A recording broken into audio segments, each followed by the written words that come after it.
Une série d'explosions secoue plusieurs zones stratégiques.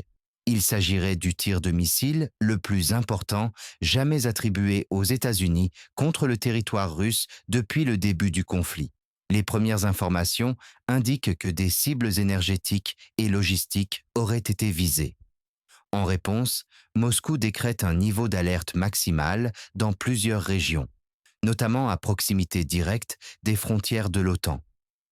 Des mouvements militaires inhabituels sont observés, accompagnés de restrictions de circulation et de déploiement de forces de sécurité. Dans au moins 2 villes, la situation dégénère rapidement. Des attaques contre des forces de l'ordre sont signalées. Des bâtiments administratifs sont pris pour cible.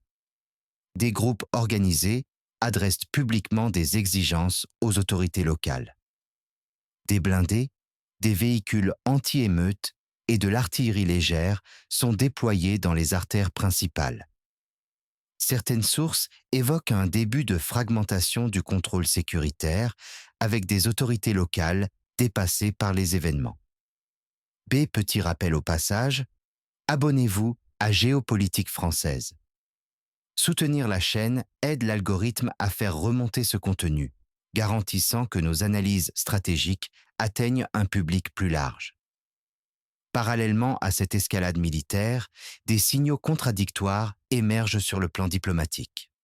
À Abu Dhabi, des pourparlers indirects entre Moscou et Kiev, sous médiation américaine, ont récemment eu lieu. Selon plusieurs médias occidentaux, les discussions ont duré 2 jours et ont porté sur des points centraux. Les revendications territoriales russes dans le Donbass, l'avenir de la centrale nucléaire de Zaporijjia et les conditions d'une désescalade durable. Fait notable, les délégations russes et ukrainiennes auraient partagé un dîner commun à la fin des discussions, un moment décrit comme étonnamment cordial, presque irréel, au regard de l'intensité du conflit sur le terrain. Sur le plan stratégique, l'OTAN annonce une transformation profonde de son dispositif défensif à l'Est.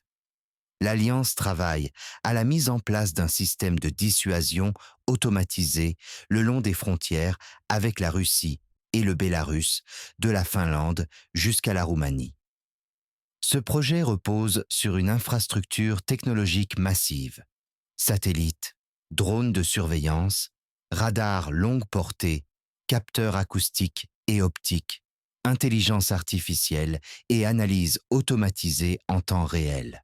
Cette zone sera en grande partie dépourvue de soldats, l'objectif étant de détecter, ralentir et neutraliser toute offensive sans engagement humain direct, afin de gagner du temps et d'éviter une escalade immédiate vers une guerre totale. En Lituanie, cette militarisation provoque une vive contestation.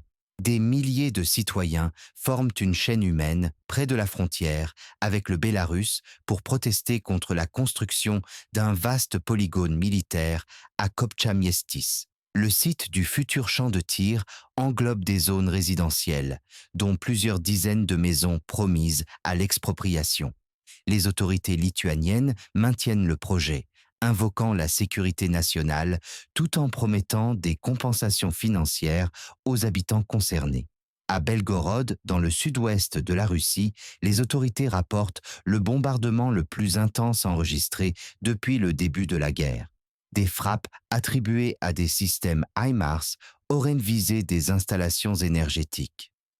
Plusieurs incendies se sont déclarés à la suite de la chute de débris de missiles. Aucun blessé n'est officiellement confirmé à ce stade.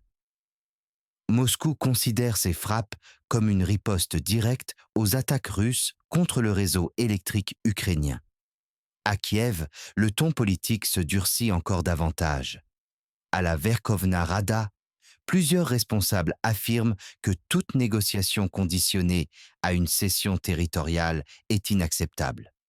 Selon eux, l'Ukraine se trouve face à un choix binaire: accepter l'occupation et ses conséquences, ou poursuivre le conflit jusqu'à la neutralisation totale de la Russie comme menace militaire.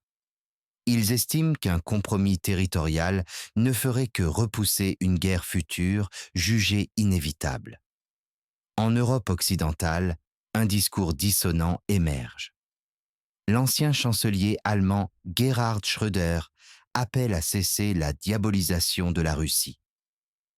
Tout en condamnant la guerre et en la qualifiant de violation du droit international, il met en garde contre une spirale de militarisation et de rhétorique hostile qu'il juge dangereuse pour la stabilité du continent. Il rappelle les liens historiques entre l'Allemagne et la Russie et plaide pour une approche fondée sur la désescalade et la diplomatie. Aux États-Unis, une nouvelle crise interne éclate. À Minneapolis, la mort par balle d'un homme lors d'une opération menée par des agents fédéraux de l'immigration déclenche de violentes manifestations. Les autorités affirment que les agents ont agi en légitime défense lors de l'arrestation d'un individu armé. Des témoins contredisent cette version, affirmant que l'homme a été abattu alors qu'il était déjà au sol. Des élus locaux exigent le retrait des forces fédérales. Donald Trump, de son côté, soutient fermement les agents et exclut toute marche arrière sur sa politique sécuritaire. En Russie, un autre front de crise s'ouvre dans l'Arctique.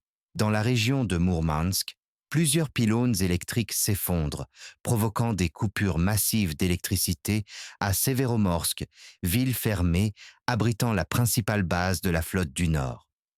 Les autorités évoquent des conditions météorologiques extrêmes, mais l'incident survient dans un contexte de tension accrue. Un état d'alerte renforcé est décrété. Des cuisines de campagne et des points d'aide sont déployés pour la population. À Kiev, la situation humanitaire se détériore. Plus de 3000 immeubles restent sans chauffage après des frappes répétées sur les infrastructures énergétiques. Les températures chutent.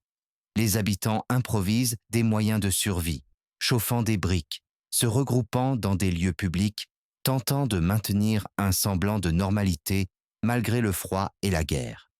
Aux États-Unis encore, une tempête hivernale d'ampleur historique frappe une large partie du pays. Des milliers de vols sont annulés.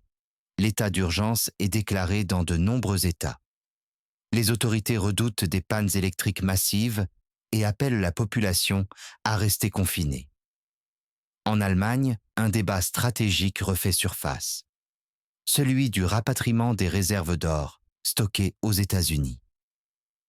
Certains responsables politiques et économiques estiment que l'imprévisibilité de Donald Trump constitue un risque pour ses actifs stratégiques.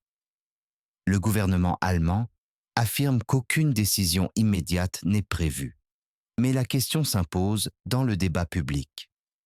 Enfin, sur les marchés financiers, le climat d'incertitude géopolitique se traduit par une ruée vers les valeurs refuges.